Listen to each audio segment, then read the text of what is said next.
legenda ular raksasa Yowie. Dari tanah merah yang panas dan padang semak luas di pedalaman Australia, muncul kisah tentang makhluk kuno yang mengguncang bumi dan hati manusia.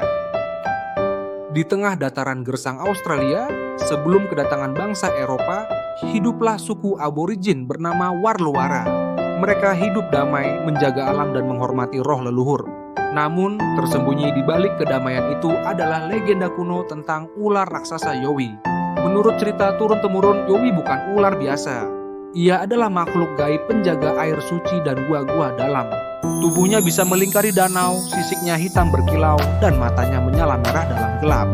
Ia tinggal di Danau Biru Tua, danau yang tak pernah mengering bahkan di musim kemarau panjang. Awal musibah, suatu tahun musim kemarau sangat panjang melanda. Tanaman mati, hewan langka, dan sumber air habis. Seorang pemuda bernama Marlu mengusulkan ide berani, mengambil air dari Danau Biru Tua. Ia menganggap cerita Yowie hanyalah dongeng ketakutan. Air milik semua makhluk. Mengapa tidak kita ambil saat kita butuh? Katanya lantang. Ia mengajak beberapa pemuda lain dan membawa wadah menuju danau terlarang. Sesampainya di sana, udara sunyi dan air terlihat tenang, terlalu tenang. Saat ember pertama menyentuh permukaan air, tanah berguncang. Air bergejolak hebat. Dari kedalaman danau muncul ular raksasa yang tubuhnya menjulang tinggi. Matanya menyala merah, suaranya bergema seperti petir. Apa yang kalian lakukan di tempat suci ini? Marlu menjawab, kami butuh air untuk hidup. Nah, Yowie membalas, air ini bukan hanya untukmu. Keserakahanmu mengancam keseimbangan. Marlu tak mau menyerah, melempar tombak ke arah Yowie. Tapi sang ular mengibaskan ekor, menciptakan gelombang besar yang menelan semua kecuali Marlu, yang terdampar tak berdaya. Kutukan alam. Marlu kembali ke desa dalam kondisi lemah dan menggigau ketakutan. Ia terus menyebut mata merah dan suara gemuruh. Para tetua segera menggelar upacara permohonan ampun, menyanyikan lagu-lagu suci dan menaburkan abu di sekitar danau. Namun semuanya sudah terlambat.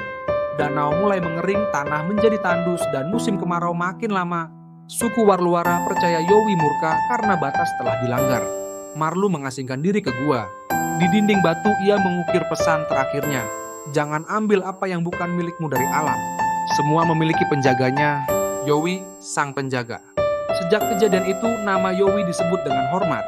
Ia dikenang sebagai roh penjaga alam, pengingat akan pentingnya menjaga batas antara kebutuhan dan keserakahan. Anak-anak diajarkan tak merusak mata air, tak membakar hutan sembarangan, dan selalu berbagi dengan makhluk lainnya. Kadang, di malam sunyi yang panas, terdengar suara sisik besar bergesekan dengan batu, sebuah isyarat bahwa Yowie masih ada, menjaga keseimbangan dunia. Pesan moral, legenda ular. Raksasa Yowie mengajarkan bahwa alam harus alam harus dihormati, bukan dieksploitasi. Ketamakan dapat merusak keseimbangan yang menopang kehidupan. Setiap unsur alam punya peran dan penjaganya sendiri. Jika kita melanggar batas, alam akan berbicara dengan cara yang tak selalu bisa dimengerti manusia. Jika suka silakan subscribe. Jika ada cerita yang mau dibahas, tinggalkan pesan. Terima kasih.